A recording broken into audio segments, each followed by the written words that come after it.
अस्सलामु अलैकुम वरहमतुल्लाहि वबरकातुहू। ज़कात इस्लाम का अहम तरीन फ़रीज़ा है। अल्लाह ताला ने ज़कात मालदारों पर फ़र्ज़ फरमाई है। जो शख्स, चाहे वो मर्द हो चाहे वो औरत हो, अगर वो निसाब का मालिक है तो अल्लाह ताला ने निसाब के मालिक यानी साहिब निसाब पर ज़कात फ़र्ज़ फरमाई है। और ज़कात तीन चीज़ों में फ़र्ज़ होती है। नंबर एक सोना और चांदी, नंबर दो कैश, नंबर तीन सामान तिजारत यानी हमारे बिज़नेस का सामान। तो हम जब ज़कात निकालेंगे तो हम ये देखेंगे कि हमारे पास चांदी कितनी है, सोना कितना है, कैश कितना है, सामान तिजारत कितना है। ये सारी चीज़ें मिलाकर हम देखेंगे कि अगर इतना रुपया हमारे पास बैठ रहा है कि ये सारी चीज़ें मिलाकर हमारे पास इतना रुपया हो रहा है कि जिससे हम 52.5 तोला चांदी ख़रीद सकते हैं। समझ रहे हैं आप? 52.5 तोला चांदी ख़रीद सकते हैं। 52.5 तोला चांदी के जो ग्राम बनते हैं वो 609 ग्राम बनते हैं। तो अगर किसी शख्स के पास, चाहे वो मर्द हो चाहे वो औरत हो, इतना रुपया है, इतना बिज़नेस का सामान है कि जिससे वो 52.5 तोला चांदी ख़रीद सकता है, तो ऐसे शख्स पर ज़कात फ़र्ज़ हो जाएगी और इसको 2.5% के हिसाब से ज़कात निकालना फ़र्ज़ है। तो ये चीज़ ज़रूरी है समझने की। तो अगर हमारे पास इतना माल है, इतनी दौलत है कि जिससे हम 52.5 तोला चांदी ख़रीद सकते हैं, तो अब हमारे ऊपर उस माल में से ज़कात निकालना फ़र्ज़ है। ये औरतों के लिए भी है, मर्दों के लिए भी है। इसको ज़रूरी समझें। दूसरी चीज़ ये है कि आम तौर पर हमें अपने साहिब निसाब होने की तारीख़ पता नहीं होती है। जिन भाइयों और बहनों को साहिब निसाब होने की तारीख़ पता है पहले से, तो ठीक उसके 1 साल बाद उसी तारीख़ में, जिस तारीख़ में ये साहिब निसाब हुआ था, उसी तारीख़ में 1 साल बाद इसको अपनी ज़कात का हिसाब करना ज़रूरी है। अब होता क्या है कि आम तौर पर हमें अपने साहिब निसाब होने की डेट पता नहीं होती है कि हम साहिब निसाब कौन सी डेट में हुए थे। तो अब आप रमज़ान की एक डेट फ़िक्स कर लें कि मुझे इस डेट में अपना तमाम मालो दौलत का हिसाब करना है। और रमज़ान में हम लोग करते भी हैं। रमज़ान में हम लोग ज़कात तो निकालते हैं, लेकिन एक डेट फ़िक्स नहीं करते हम लोग। कभी 20वें रमज़ान में निकाल दी, कभी 10वें में निकाल दी, कभी 5वें में निकाल दी। खूब अच्छे तरीके से समझ लें कि जिन भाइयों और बहनों को साहिब निसाब होने की डेट अगर पता नहीं है, तो ऐसे मर्दों के लिए, ऐसे औरतों के लिए जो साहिब निसाब हो गए हैं लेकिन उनको अपने साहिब निसाब होने की कोई डेट नहीं पता है, तो वो रमज़ान की कोई एक डेट फ़िक्स कर लें। मिसाल के तौर पे पहली तारीख़ फ़िक्स कर लें, दूसरी तारीख़ फ़िक्स कर लें, तीसरी तारीख़ फ़िक्स कर लें, लेकिन एक डेट फ़िक्स कर लें।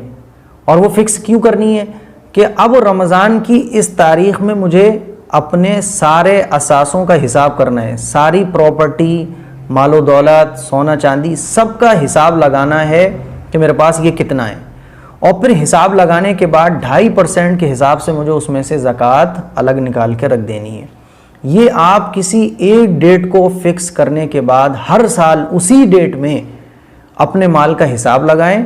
सोना कितना है, चांदी कितनी है, कैश कितना है और सामान तिजारत यानी बिज़नेस का सामान कितना है, सबको टोटल लगाएं आप।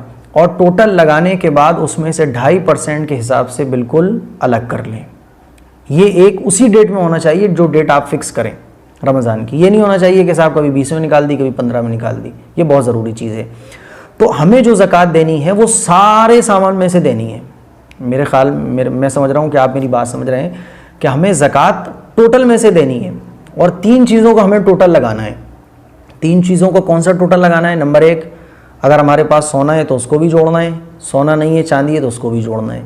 सोना चांदी अगर है तो इन दोनों को जोड़ना है।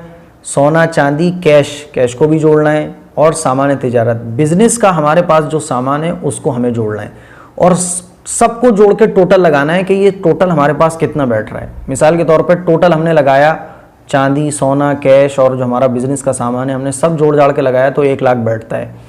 तो 1 लाख में से 2.5% के हिसाब से 2,500 रुपये इसके बनते हैं। तो हम 2,500 रुपये अलग निकाल देंगे कि इसकी ये ज़कात के हो गए। तो बात समझ आ रही है आप हजरात के कि जितना भी हमारे पास हम रुपया पैसा है, मालो दौलत है, बिज़नेस का सामान है, सब टोटल लगाने के बाद उसमें से 2.5% हम ज़कात का निकाल के जो हम एक तारीख़ सेलेक्ट करेंगे रमज़ान की, उस तारीख़ में हमें हर साल हिसाब लगाना है और 2.5% के हिसाब से टोटल में से ज़कात निकाल के अलग रख देनी है, और आप चाहें तो किसी एक गरीब को दे दें।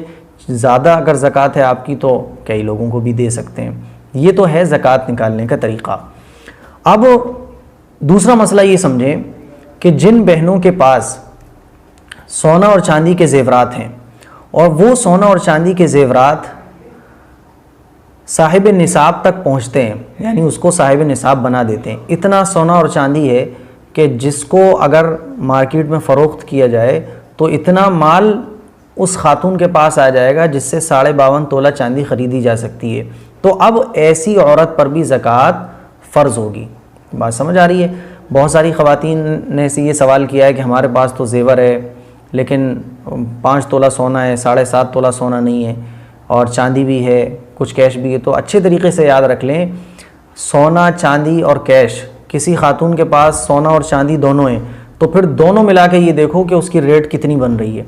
अगर इतनी रेट बन रही है कि जिससे 52.5 तोला चांदी ख़रीदी जा सकती है तो अब इस पर भी ज़कात फ़र्ज़ होगी। इसी तरह से किसी के पास सोना और चांदी और कुछ बैंक बैलेंस भी पड़ा हुआ है तो टोटल तीनों को मिला के ये देखो कि कितने रुपए बन रहे हैं। अगर इतने रुपए बन रहे हैं कि जिससे 52.5 तोला चांदी ख़रीदी जा सकती है तो इस खातून के ज़ेवरात पर भी ज़कात फ़र्ज़ हो जाएगी। बस उसूल ये याद रखिएगा, इतना रुपया अगर किसी के पास है जिससे 52.5 तोला चांदी ख़रीदी जा सकती है तो बस ज़कात फ़र्ज़ हो जाएगी। इसी तरीके से हमारे भाई ये समझें, हमारे बहुत सारे भाइयों ने सवाल किया है कि मुफ्ती साहब हमारा कपड़ों का स्टॉक है और वो इतना बड़ा है कि हम ये अंदाज़ा नहीं कर पा रहे हैं कि हमारे यहाँ कितने का माल है, तो अब हम इसमें से कैसे ज़कात निकालें? कैसे ज़कात निकालें? बहुत आसान है।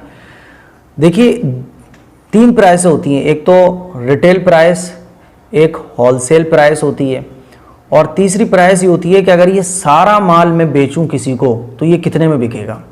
समझ रहे हैं आप? तो आप अपनी दुकान के सारे माल का इस तरह से गुणा भाग करें कि अगर मैं ये पूरी दुकान का माल किसी को सेल करूं, बेचूं, तो ये कितने में बिकेगा, कितने में बिकेगा। अच्छा, हमारे यहाँ ज़कात निकालने में गफलत बहुत बरती जाती है। कुछ लोग तो जो वो हैं जो ज़कात देते ही नहीं हैं, कुछ लोग तो वो हैं जो ज़कात देते ही नहीं हैं। तो ऐसे लोगों के लिए बड़ी सख्त वाइदें हदीस शरीफ में आई हैं। जो लोग ज़कात, जिनके ऊपर ज़कात फ़र्ज़ है, वो ज़कात नहीं देते हैं। हदीस शरीफ में आता है कि आखिरत में इनका माल गंजा सांप बनकर इनको डसेगा। ये पूछेगा कि तू कौन है, मुझे क्यों डस रहा है? तो ये सांप कहेगा मैं तेरा माल हूँ, मैं तेरा माल हूँ। तो ये गंजा सांप इसलिए कहा गया है कि उसके जहर की वजह से उस सांप के बाल बिल्कुल ख़त्म हो गए होंगे। इतना ख़तरनाक सांप होगा जो इसका माल बनकर इसको डसेगा। जो माल होगा वो सांप जो इसको डसेगा।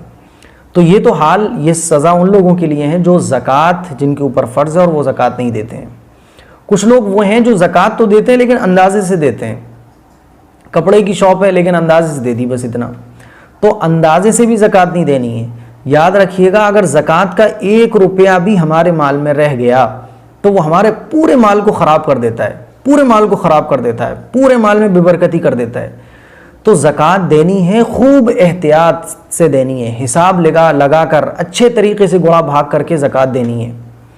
तो अब जिन भाइयों के पास पूरा स्टॉक है, कपड़े का पूरा स्टॉक है, किसी की किसी चीज़ की शॉप है तो उसका पूरा स्टॉक है, तो अब इतना सामान दुकान में भरा हुआ है कि ये हिसाब ही नहीं लग पा रहा है कि सामान दुकान के अंदर है कितना।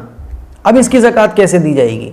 तो वो मैं क्लियर करने जा रहा हूँ कि एक तो होती है होलसेल प्राइस। आप चाहें तो होलसेल प्राइस के हिसाब से खाते वगैरह रख के रहते हैं, सब जोड़ लें कि ये कितना होगा दुकान में सामान।